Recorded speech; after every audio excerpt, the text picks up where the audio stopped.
Bangladesh bank আজকে খেলাপি ঋণের একটি ভয়াবহ চিত্র প্রকাশ করল। বলা হচ্ছে যে সেপ্টেম্বর শেষে খেলাপি ঋণ বেড়ে হয়েছে 2,84,977 কোটি টাকা। এখন তো আর কোনো লুকো ছাপার ব্যাপার নেই, এবং এই সমস্ত খেলাপি ঋণ মানে হচ্ছে এর বিরাট একটা অংশ হচ্ছে একদম লুটপাট এবং পাচার হয়েছে। ব্যাংকগুলো কি কারণে আজকে দেউলিয়া হচ্ছে, তার কারণ হচ্ছে এই ভয়াবহ খেলাপি ঋণ। নামে বেনামে বিপুল পরিমাণ টাকা বাংলাদেশের বিভিন্ন যেই কমার্শিয়াল ব্যাংকগুলো আছে, প্রাইভেট ব্যাংক এবং নতুন যে সমস্ত ব্যাংক শেখ হাসিনা অনুমোদন দিয়েছে, সবগুলি ছিল আসলে লুটপাটের উদ্দেশ্যে। সেই ঘটনাটা ঘটেছে দর্শক। বলা হচ্ছে 3 মাসেই ব্যাংক ব্যবস্থায় খেলাপি ঋণ বেড়েছে 73,586 কোটি টাকা। ছাত্র জনতার অভ্যুত্থানে ক্ষমতা হারানো আওয়ামী লীগ সরকারের আমলে ব্যাংক থেকে নামে বেনামে যে অর্থ বের করে নেওয়া হয়েছে তা এখন খেলাপি হিসেবে চিহ্নিত হতে শুরু করেছে। ফলে ব্যাংক থেকে বিতরণ করা ঋণের প্রায় 17% বর্তমানে খেলাপিতে পরিণত হয়েছে। মানে যে পরিমাণ ঋণ বিতরণ হয়েছে তার 17% খেলাপি ঋণে পরিণত হয়েছে। বাংলাদেশ ব্যাংকের তথ্য অনুযায়ী গত জুন শেষে খেলাপি ঋণ ছিল 2,11,391 কোটি টাকা। তখন দেশের ব্যাংকগুলো থেকে বিতরণ করা ঋণের 12.56% ছিল খেলাপি। 2009 সালে আওয়ামী লীগ সরকার যখন গঠন করে তখন মোট খেলাপি ঋণ ছিল 22,000 কোটি টাকা। 2009 সালে ছিল 22,000 কোটি টাকা। তার মানে কত কমে নিয়ে আসছে?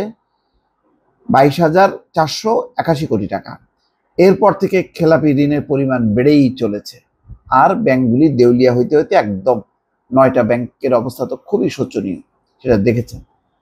তার মানে 22,000 কোটি থেকে আজকে প্রায় 3.25 লাখ কোটি টাকা খেলাপি ঋণে পরিণত হয়েছে। এটা নাকি উন্নয়ন? অর্থনীতিবিদরা অনেকদিন ধরে অভিযোগ করছেন তৎকালীন সরকারের ছত্রছায়ায় ব্যাংক থেকে বিপুল অর্থ লুটপাট হয়েছে, যার একটি বড় অংশ পাচার হয়েছে বিদেশে। গত 5ই আগস্ট সরকার পতনের পর এই প্রথম খেলাপি ঋণের তথ্য পাওয়া গেছে, ফলে খেলাপি ঋণের প্রকৃত চিত্র বের হতে শুরু করেছে। সাবেক সরকারের আমলে ব্যাংক থেকে প্রভাবশালীদের বড় অঙ্কের ঋণ দিতে নানা সুবিধা দেওয়া হয়েছিল। পাশাপাশি খেলাপি ঋণ কাগজে কলমে কম দেখানোর একটা নিয়ম চালু করছিল, যাতে খেলাপি ঋণটা কাগজে কলমে কম দেখানো যায়। সরকার পরিবর্তনের পর সেই নীতি থেকে সরে এসেছে কেন্দ্রীয় ব্যাংক। বাংলাদেশ ব্যাংকের তথ্য অনুযায়ী জুন থেকে সেপ্টেম্বরে 3 মাসে খেলাপি ঋণ বাড়াতে সরকারি ব্যাংকের চেয়ে বেশি ভূমিকা রেখেছে বেসরকারি ব্যাংকগুলো।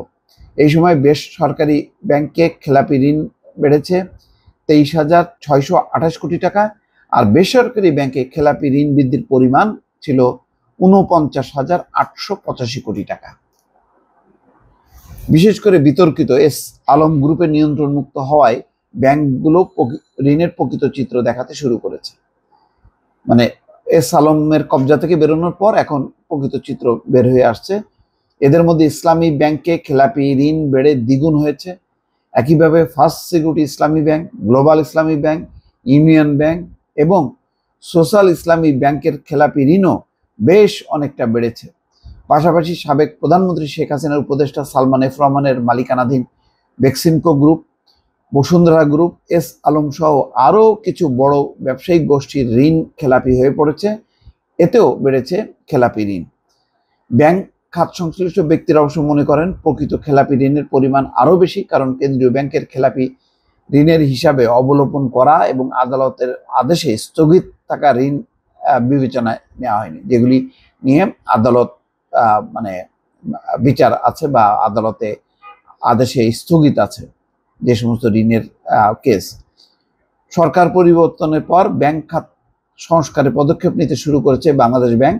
ফলে খেলাপি ঋণের প্রকৃত চিত্র আগামী দিনে আরো বেরিয়ে আসবে বলে মনে করছেন কেন্দ্রীয় ব্যাংকের ঊর্ধ্বতন কর্মকর্তারা। লুটপাট ছাড়া আর কিছুই ছিল না বিগত আমলে। এই ব্যাংকগুলো আজকে এই জন্য ধুকে ধুকে চলছে। দর্শক ভালো থাকবেন, আল্লাহ হাফিজ।